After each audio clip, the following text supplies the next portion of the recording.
All right, want to do another quick little film study. Haven't done one of these in a while. So much going on with free agency, the draft. The draft guide is now out, but continually being worked on. So a lot's been going on. But we want to take a look at Washington wide receiver Dante Pettis, who I think is one of the best slot options in the upcoming NFL draft. Roll it. All right, here we are against Utah. Washington is going to be at the bottom of your screen right here. I'll give them a circle. Now, remember that we're using broadcast angles, so they're not the best.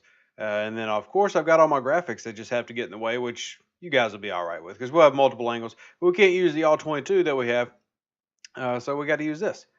Now, let's go ahead and start this play, and you're going to see great body control. One of the many things I like about him, and we talk about receivers that have soft hands and all these other things, and that's important. But I think one of the most underrated, qualities that a receiver can have when it comes to athleticism is balance and body control. You see, great job right here by Pettis. Now he's only going to get 1 foot in, and for some people that's a negative, but that's college rules, and I don't necessarily think he can't get in with a little bit of coaching. Some other things I want to look at this route when you see the other angle from it as it pops around. Right there.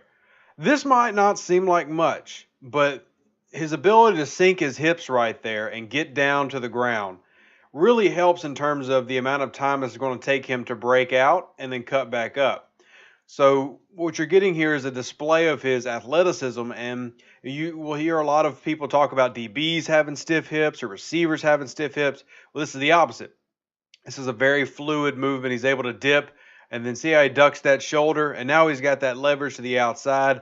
So now that if a quarterback wants to throw a back shoulder, pass, he's got everything that he needs. And then one other thing he does here that I love. You saw that he dipped his shoulder, but then he curls it back inside just to form a little bit of space. So he's controlling the defensive back with his movements. It's about 4 or 5 subtle things he does to make this play happen. Let's watch it one more time. And this is why I like Pettis so much. His ability to control his body, to determine where DBs are going to go on his own, I think is a very, very strong quality. So look at this. We sink, which causes the DB to follow. We go outside, shoulder dip. So now we've got the outside taken. And then now what we're going to do, instead of running a straight line, look, we curve inside a little bit and then go find the ball. So as we go looking for the football, we're actually going to position our body and move in a way, take our momentum that forces the DB a little bit further away from the sidelines, and that opens up this right here.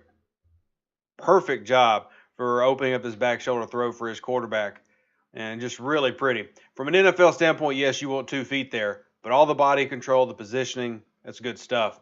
And then here you see him at the top of your screen just throwing down a block. Good to have a receiver willing to do the dirty work. Love that plant foot. Oh, if that had been an accurate pass. Whew, I want to go back because I'm going to tell you what's going to happen even though you can't see it. We'll watch it in the horrible angle once. All right. Here. So what you're going to see him do is a double move. I'm going to go about 10 yards up, in, then out. So we're going to do post to corner here, and he gets great separation. Sadly, we can't see the entire play, but great separation. You can tell by where he ends up. It's just not an accurate throw by the quarterback. But if that's accurate, I mean, you talk about an Andrew Luck or a Drew Brees or Tom Brady throwing that, and it hits him right here around the 25, that might be a touchdown. So one of the other things that you'll notice about Pettis, and we'll talk about it a little bit, not only does he have good body control, good positioning, he's a really good route runner. Look at this little slant route.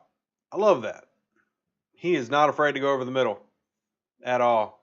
Here we get a little reverse, good field vision. Look at that burst to get upfield.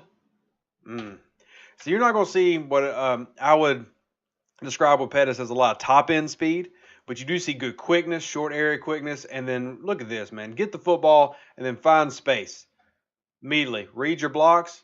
Look how quickly he's able to cut upfield and then just fly through. Now, he doesn't have the, Brandon Cooks type speed that's going to take him to the house on this, but he's still fast. Probably a little bit more quick than fast, but good enough to get you 20 yards. It's a good play.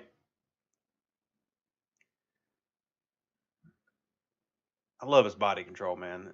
He just makes stuff happen. Blocking. You see him blocking. I know my thing's in the way. I'm sorry. Blocking again. And for especially the New Orleans Saints fans that watch this channel, that's huge. Sean Payton loves him some blocking receivers. He also loves that. Loves the back shoulder throw. Now what can he do? Now we're going for the bomb. Oh, if it's accurate. Look at the separation ability right there. Turns on the jets. How do you miss a guy this wide open? I mean, there's no DB on the other side here. He's able to use his quickness to separate in space, and then you just miss him. That should be a touchdown. And a lot of people will say, you know, and not to call people out, but I think John Ledger is one of the ones I saw it from the most. But box score scouting, where people will go and say, well, he only had 7 touchdowns, and 6 of those came in 2 games. Well, look right here. It's obviously not a problem with him getting open at times. It's a problem with the quarterback hitting him accurately. Little swing pass, trickerations. Trickerations ain't working. And do your best, Lamar Jackson, and get some positive yards. Trying to do a little something that just don't work. He makes it happen. Look at that. In-space ability. I love him as a yak guy. Yards after catch. Here's running a mesh concept over the middle. Oh, my goodness. Whew. That was almost picked off. But good touchdown. A little mesh concept. That was fine. He couldn't get separation there. Quarterback makes a good decision to throw it away. And see, I'll say this. One of the things that I don't like all the time from Pettis is from the outside as a receiver, he doesn't have the play strength, especially on the line, to necessarily be that split end guy. You know, he's going to give you a block. He's going to work hard. He's a good receiver. But he's not a guy that I trust to be, you know, the Michael Thomas, to be outside all the time going against press receivers. A little boot action here. Waving in the background. I'm open, but nothing happens. Oh, my goodness. How do you do it again? All right, we're just running a little, what is it, a little 7-yard hitch here, a 10-yard hitch, and he misses it. Look at this. Against zone, perfect little stop. I hate that you can't see that. He's going to sink his hips here and just plant, and he's wide the heck open, and you miss him. And you miss him. Here he is working out of the slot. Another little comeback. Gets the first down. That's good enough for me. Working the outside again. Wide open again.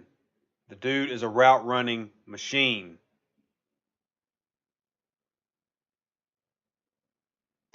All right. That's all we're going to do for him today. I just want to give you guys a basic. Remember, none of this is meant to be a full scouting report. This is a tool to help you guys build your scouting report. Maybe notice some things that you didn't notice before.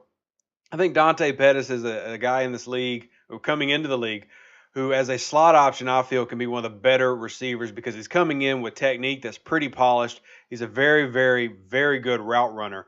I would say that from the 1 to the 9, you know, he can run it all. I mean, if you want to run a go, he can fly and run a go.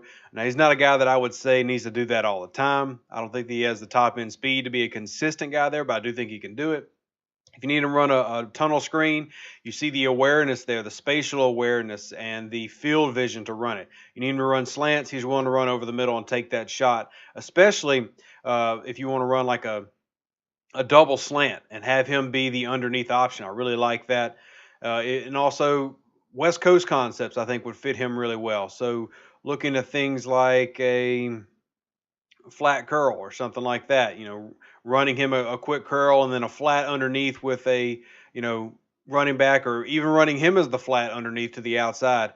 A lot of things you can do with Dante Pettis I think would make him very effective in this league. You saw him run a couple different concepts here that you will see in the NFL, including the mesh concept. So I think that you can see a lot of potential in this player for almost any team in the league. You know, it's very rare that we talk about a certain player being able to go just about anywhere. But I truly believe he can fit in the slot just about any team in the NFL and even slide outside as a flanker when asked. So I hope you guys enjoyed it. We'll catch you on the next one.